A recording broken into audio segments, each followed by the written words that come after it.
Hello नमस्कार, मैं हूँ सुंदर सोनोने और आप सबका मेरी फार्मेसी सुंदर चैनल में तहे दिल से स्वागत है। आज हम बात करने वाले हैं वर्ल्ड ट्यूबरकुलोसिस डे स्पेशल। आज है 24 मार्च और हम बात कर रहे हैं नॉर्मली ट्यूबरकुलोसिस के बारे में, यानी कि टीबी के बारे में। उसे मराठी में क्षय रोग भी कहा जाता है।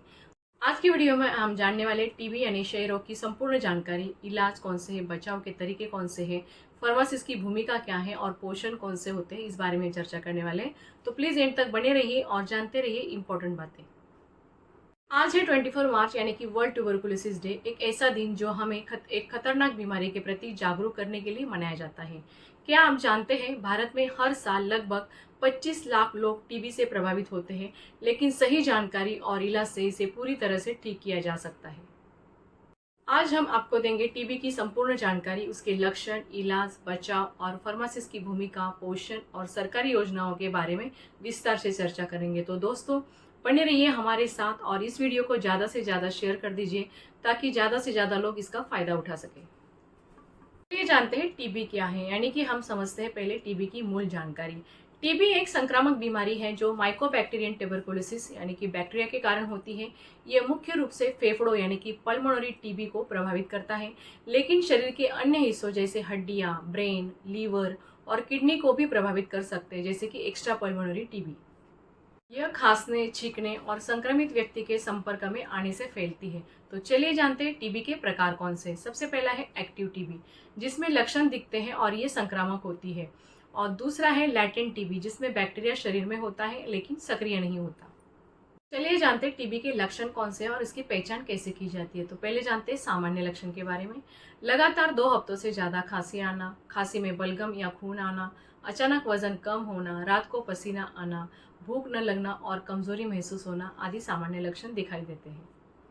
अगर ऐसे लक्षण दिखे तो तुरंत डॉक्टर से संपर्क करें और टीबी की टेस्ट करवाएं। तो चलिए जानते हैं कौन से टीबी के टेस्ट किए जाते हैं। तो सबसे पहला है स्पूटम यानी कि बलगम टेस्ट किया जाता है। एक्सरे और सीटी स्कैन से भी हमें पता चलता है कि टीबी हुआ है कि नहीं। और मॉन्टॉक्स टेस्ट यानी कि टीएसटी टेस्ट कहा जाता है उसे। और नेक्स्ट है जेन एक्सपर्ट टेस्ट, नॉर्मली ये मल्टी ड्रग रेसिस्टेंट टीबी के लिए किया जाता है। चलिए आगे जानते हैं टीबी के इलाज और दवाइयों के बारे में। नॉर्मली पहले आता है डॉट थेरेपी, जिसे डायरेक्टली ऑब्जर्व ट्रीटमेंट कहा जाता है। ये शॉर्ट कोर्स के लिए नॉर्मली होता है। और नॉर्मली टीबी का इलाज 6 महीने से लेकर 9 महीने तक चलता है, जिसमें 4 मुख्य दवाइयाँ डॉक्टर प्रिस्क्राइब करते हैं। सबसे पहला है आइसोनियाजाइड, जिसे INH भी कहा जाता है। और नेक्स्ट है रिफार्म पीसी, नॉर्मली RIF कहा जाता है इसे।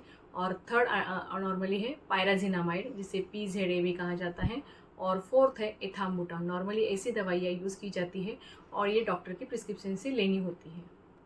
यह दवाई के बारे में आपको एक ज़रूरी सलाह देना चाहती हूँ। दवा का कोर्स पूरा करना बेहद ज़रूरी है। अगर बीच में दवा छोड़ देते तो MDR टीबी यानी कि मल्टी ड्रग रेसिस्टेंट टीबी होने का खतरा बढ़ सकता है। फार्मासिस्ट की भूमिका बहुत अहम है, सही दवा, सही समय और मरीज को सही जानकारी देना। चलिए जानते हैं फार्मासिस्ट की भूमिका और गलतफहमियों के बारे में। सबसे पहले जानते हैं फार्मासिस्ट मरीजों को कैसे मदद कर सकते हैं। नॉर्मली दवाओं की सही जानकारी देना, मरीज को दवा पूरी करने के लिए प्रेरित करना, एंटीबायोटिक रेसिस्टेंस के बारे में जागरूक करना, सरकार द्वारा दी जाने वाली मुफ्त दवाओं की जानकारी देना।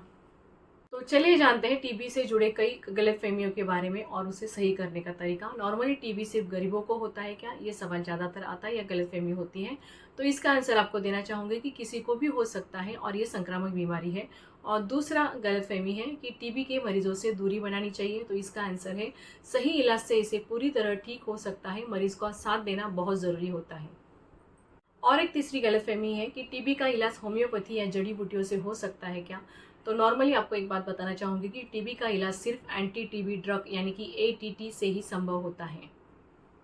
चलिए जानते हैं टीबी से बचाव कैसे करें और सरकार की कौन सी योजनाएं अवेलेबल हैं। तो सबसे पहले जानते हैं कि टीबी से कैसे बचाव कर सकते हैं या कैसे बच सकते हैं। तो सबसे पहला आता है कि BCG वैक्सीन नवजात शिशुओं को दिलाना बहुत ज़रूरी होता है। और दूसरा है मास्क पहनना और हाइजीन का ध्यान रखना।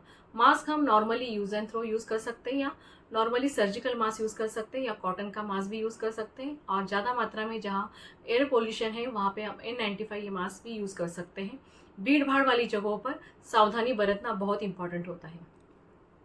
चलिए जानते हैं सरकारी योजनाओं के बारे में, जिसे टीबी मुक्त भारत अभियान भी कहा जाता है। तो सबसे पहला है निक्षय पोषण योजना। नॉर्मली टीबी मरीजों को रुपये 5000 प्रति माह पोषण सहायता के लिए दिया जाता है। और दूसरा है टीबी मुफ्त टीबी उपचार, यानी कि सरकारी अस्पतालों में दवाई और इलाज फ्री मिलता है। चलिए जानते हैं टीबी मरीजों के लिए पोषण गाइड कौन से होनी चाहिए। तो सबसे पहले है टीबी मरीजों को क्या खाना चाहिए। तो नॉर्मली उसमें पहला आता है प्रोटीन युक्त आहार ज़्यादा मात्रा में लेना है, जैसे कि डेयरी प्रोडक्ट्स हैं, दूध, दही, छाछ, लस्सी हम ज़्यादा मात्रा में ले सकते हैं। नॉर्मली सुबह ब्रेकफास्ट में और दोपहर के लंच में ज़्यादा मात्रा में ले सकते हैं। और कई प्रकार की दालें हैं मार्केट में अवेलेबल, तो उसमें से हम ज़्यादातर मसूर, तुअर दाल या चना दाल यूज़ कर सकते हैं। और सुबह सुबह हम उठेंगे तो नॉर्मली हमें 2 अंडे उबाल के लेना है, तो इसमें भी हमें काफ़ी मात्रा में प्रोटीन्स मिलता है। और दूसरा है विटामिन सी और विटामिन ई से भरपूर जो भी फल है हम खाने में ले सकते हैं, जैसे कि नॉर्मली येलो कलर के फ्रूट्स और ग्रीन कलर के फ्रूट्स हम खाने में इस्तेमाल कर सकते हैं, जैसे कि नॉर्मली नींबू, संतरा, मौसम्बी हम खाने में यूज़ कर सकते हैं। और ग्रीन कलर के फ्रूट्स नॉर्मली अमरूद, अंगूर और आंवला हम खाने से यूज़ कर सकते हैं, जिसमें विटामिन सी की मात्रा भरपूर होती है। और आयरन और जिंक युक्त आहार भी हम खाने में यूज़ कर सकते हैं, जैसे कि सूखे मेवे, ड्राई फ्रूट्स और नट्स, मछली जैसे कि टूना और सैल्मन यूज़ कर सकते हैं। और ग्रीन बीन्स हम खाने में ज़्यादा मात्रा में यूज़ कर सकते हैं। चलिए जानते हैं हमें कौन सी चीज़ों से बचना है। तो सबसे पहला आता है जंक फूड और फास्ट फूड से हमें बचना है। अधिक तली भुनी चीज़ें हमें अवॉइड करनी है, जैसे कि डीप फ्राई चीज़ें, फ्रेंच फ्राइज हमें अवॉइड करनी है। धूम्रपान और शराब से हमें दूर रहना है।